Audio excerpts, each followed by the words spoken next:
Welcome to the Stay Wealthy Podcast. I'm your host, Taylor Schulte, and today I'm kicking off a multi-part series on creating a reliable income stream in retirement. To help set the stage for this series, Michael Kitces drops in to share why most retirees will never draw down their portfolio. In fact, he shares how the 4% rule is more likely to quintuple wealth than deplete it over a 30-year time period. For all the links and resources mentioned today, head over to youstaywealthy.com/121. Approximately 50% of Americans worry that they will outlive their retirement savings. And according to an Allianz study, 77% of people in their late 40s said that they were more worried about running out of money in retirement than dying. And that number crept up to 82% for those with dependents. Running out of money is, without question, the single biggest fear for retirement savers. And while 40% of Americans have less than $5,000 in retirement savings and have a great reason to be worried about running out of money, this fear still exists for wealthy retirement savers. They might have more money, but they likely also spend more money and or have higher expenses. It's all relative. Worry, concern, and stress about money is a real thing. In fact, the technical term for the fear of money is chromatophobia. Symptoms include an extreme hesitance to think about money, withdrawal from activities because you're worried about money, a frequent desire to check account balances, depressive thoughts, and even the refusal to literally touch and handle physical money. At first, those symptoms might sound a bit extreme, but give it some thought, and I'm willing to bet that we can all relate to at least one of them. In fact, giving our affluent clients the confidence to spend the money that they worked so hard to save is one of the most common challenges that we face. You can show a person all the math and spreadsheets in the world to give them the confidence to spend more money and enjoy life in retirement, but it rarely makes a difference. As I've shared many times on this show, our attitudes and behaviors towards money begin at a very young age. Some suggest as early as age 6 or 7. In other words, how we act towards money today has a lot to do with our experiences and teachings from 30, 40, maybe even 70 years ago. And retraining these hardwired habits and behaviors later on in life is not an easy feat. Going from being a good saver and a conscious spender and watching your savings grow and grow to retiring and traveling around the world and spending down your account balances is a major life transition that many people underestimate. All of this makes the topic of today's conversation even more fascinating, and that is the fact that according to friend and fellow financial planning nerd Michael Kitces, most retirees will never draw down their retirement savings. And the chance you don't know Michael, he's the chief financial planning nerd for Kitces.com, which publishes research on financial planning and retirement planning and is the leading blog for financial advisors. He's also the head of planning strategy for Buckingham Strategic Wealth. Michael wrote one of my favorite articles on the dynamics of spending down our retirement savings, and he was kind enough to drop in today to share some of his thoughts and findings. So a few years ago, a research paper came out that lamented how retirees were underspending their retirement portfolios. I know for a lot of people, we just hope to accumulate enough dollars to be able to retire, but they found that there was a phenomenon where often some of the people who have been most successful at saving for retirement actually became so good at saving and managing their spending that when they retired and it became time to spend, they were having trouble spending their own retirement dollars. And so over the first decade or so of their retirement, their portfolios were actually equal or larger to when they started. And the researchers labeled this a retiree consumption gap. But in practice, retirement spending isn't quite so simple as saying, well, let's spend down our retirement savings during our retirement. In part, it's because we don't know how long retirement will actually be. Right? Especially in early retirement, where it just seems like a long time when you've stopped working and you're living day to day and week to week and realize there is a lot of time, a lot of years ahead of us in retirement, and there isn't going to be any more employment income coming in. Like whatever we've got, this is it. This is everything we've got. It tends to make us naturally feel a little bit conservative about holding on to what we've got. Now, the other challenge around spending down retirement savings in retirement is simply that phenomenon of inflation, right? Things get more expensive as time goes by. Now, in general, inflation has been modest, at least for the past several decades. But when you're planning out for a 30 plus year retirement, that adds up. At 2% inflation, the price of everything almost doubles over the span of 30 years. At 3%, it's up almost 2.5x. At 4%, it's more than triple. So, just to put that in context, if you're looking to live an $80,000 lifestyle in retirement, that's going to be almost $150,000 a year 30 years from now, just to maintain that $80,000 lifestyle, given how much more expensive everything will be. If inflation turns out to be 3%, that's a $200,000 a year lifestyle just to buy the things you're buying today with how much more expensive they become over 30 years. And what that means is even if you want to spend all of your retirement savings in retirement, in the first part of retirement, you actually have to build up the balance at least a little bit for just the mathematics of how expensive everything gets later. In fact, if you do the math, a normal plan where you plan to spend everything over a 30-year retirement, we have done the math and figured out exactly how much you can spend to use up all of your savings after 30 years. Your portfolio of savings would still grow in the first decade. In fact, you wouldn't even touch any of the original principal until nearly the end of the second decade. And only in the final 10 years of retirement would you use most of the original nest egg to do those final years of very high inflation adjusted spending.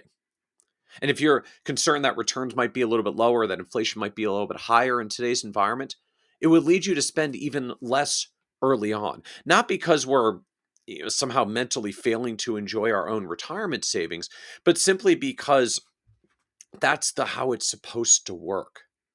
That's the mathematics of retirement with long time horizons and the pernicious effect of inflation. Now, the other challenge, of course, is that in the end, we almost never actually really spend it all down. Because even with the mathematics of growth and inflation over long retirement time periods, we never really quite know exactly what that time period is going to be. Because we don't know when the end is coming. Right? Classically speaking, the ideal retirement plan is to die broke. If you do it perfectly, the last check you write is to your undertaker and it bounces. But in practice, it's almost impossible because we don't actually know when that time is coming. We always have to have a little bit left in reserve just in case we're still going a few more years, or maybe a lot more in reserve if we're concerned we might still go a lot more years. We lived this in our family as my grandmother lived to be 101 years old. We actually see this today with the growth of alternative strategies, I would call it, for how to generate spending dollars in retirement. Things like the 4% rule, which says we're simply going to start out spending 4% of our initial retirement savings, and then we're going to adjust that dollar amount up each year for inflation. So that even if market returns don't go well, we know historically that starting at that 4% spending level is sustained even through horrible environments like the stagflationary 1970s and the Great Depression. But again, the challenge of those conservative spending strategies is it often drives a lot of upside in the end. For as popular as the 4% rule has been in the media lately, what people often don't realize is that the 4% rule actually doubles your nest egg more than 2/3 of the time. So, in other words, 2 out of every 3 times, not only do you not use your retirement savings, you leave double the nest egg without ever actually having gotten around to using it. And in fact, the 4% rule is as likely to quintuple your starting wealth as it is to have you finish with less than you started, which is leading to newer approaches to retirement planning, most popularly called either floor and ceiling or guardrails approaches. I have young children, so occasionally we take them to out bowling. And for those who have been over the years, bowling for young children, we have guardrails, right? We have little bumpers that come up that keep the ball from rolling into the gutters on either side. And so when my daughter goes up to roll the ball at any particular time, one of two things happens. Either she rolls it fairly straight down the lane, it rolls down to the end, hits the pins, and she does her celebratory dance. Or she rolls it slightly askew, it drifts off to the side, heads towards the gutter, but it hits the bumper, bounces off the bumper, goes back in the middle lane, hits the pins at the end. She is equally happy either way.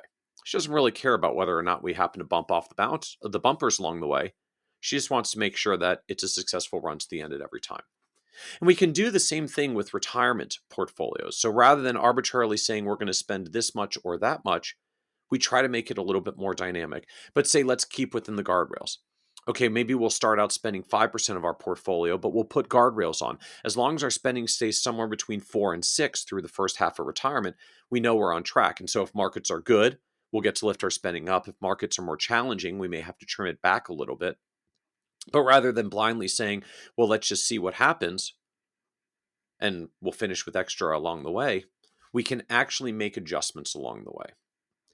The key point to all of this, though, is to simply recognize that in practice, it is, perhaps unfortunately, truly difficult to ever actually spend down our retirement savings in retirement, even if we want to, because we don't know how long retirement will be. And the more conservative we are about the uncertainty of how long we'll live, the more inflation adds up over time and drives that mathematical reality that you should be spending less than your growth in the early years of retirement. That's just the mathematics of how prudent retirement planning works when this is your only nest egg for retirement, and it might have to last 20, 30 years or more. Okay, a big thank you to Michael Kitces for dropping in today and sharing his thoughts with us. While his blog is written and intended for financial planners, a lot of the nerdy financial planning topics that he writes about, like the one we're talking about today, are helpful and of interest to retirement savers like you who enjoy learning about this stuff. So I'll link to his blog and the article he wrote about today's topic in the show notes, which again, you can find by going to youstaywealthy.com/121. So there were three things that Michael said that really jumped out to me that I think are important to highlight. The first is this idea of the consumption gap. And it's just fascinating to me that not only are retirees not spending all of the income available to them, but their spending actually begins to decline in retirement. And as a result, from 2000 to 2008, when this research was done, during that time period, market returns were low and should have put a lot of pressure on retirement portfolios. The average financial assets of wealthy retirees during that time still continued to increase. In addition to maybe giving yourself permission to spend more money in retirement, this research around the consumption gap further reinforces, at least in my opinion, how important it is to have a legacy plan, i.e., a plan for your money when you're no longer around. While I hear many people say, well, I'll just give my kids whatever's left at the end, having a documented legacy plan allows you to potentially set things up for your heirs to inherit in a more tax-efficient manner and potentially provide you with some tax breaks while you're still alive. The second thing to highlight is Michael's comments on inflation. Inflation is all the buzz right now, and many of the so-called experts are making headlines by suggesting that high inflation is right around the corner. Even if we don't see giant inflation numbers, because that's really anyone's guess. I mean, we can make educated predictions, but we don't know exactly what's around the corner. So even if we don't see giant inflation numbers, his comments and examples were a great reminder how even a small change to inflation can dramatically impact your spending needs in retirement. So in addition to planning appropriately for inflation, which I've talked about before in the podcast, knowing the impact inflation can have on your plan will likely also influence how you invest your money as well. Putting all of your money in bonds or cash under the mattress will likely just be losing money to rising prices every single day. So we have to be incredibly thoughtful about our asset allocation in retirement if we want to maximize our income and combat inflation, all without losing sleep every night, worried that we're going to run out of money, or worried that the stock market's going to go to zero. As I've shared before on the podcast, most financial advisors like talking about risk tolerance, which is the amount of risk that you're comfortable accepting without panicking and losing sleep. But risk capacity is just as important, maybe even more important, and that is how much risk do you need to take to reach your goals? A lot of factors go into figuring out your risk capacity, and inflation assumptions are certainly one of them. The last thing that Michael mentioned that always surprises people were the statistics around the 4% rule. The first was that retirees in the analysis he shared finished with more than double their starting wealth in 2/3 of the scenarios. And the second was that the 4% rule was more likely to quintuple your wealth than deplete it after a 30-year time period. It's been said time and time again, both on this podcast and off, that the 4% rule is far from perfect. To me, it's a good starting point for the retirement income conversation, a back-of-the-napkin approach to checking in with where you're currently at in your retirement savings journey. Remember, the 4% rule is built for environments that have terrible returns in the first part of someone's retirement. If you use long-term average returns of the markets, the, quote, safe withdrawal rate would actually be well over 6%. Given that predicting the timing of a future bad environment is literally impossible, many, including myself, argue that using a dynamic withdrawal strategy, like Kitces mentioned, one of them is known as guardrails or floor and ceiling, using a dynamic withdrawal strategy is more prudent. And that's what we're going to be getting into during the rest of this series, the different retirement income strategies to choose from, how they work, the pros and cons of each, how your investment portfolio plays into that retirement income strategy, and why a systematic, rules-based system is likely more important than anything else. For all the links and resources mentioned today, head over to youstaywealthy.com/121. Thank you, as always, for listening, and I will see you back here next week. This podcast is for informational and entertainment purposes only and should not be relied upon as a basis for investment decisions. This podcast is not engaged in rendering legal, financial, or other professional services.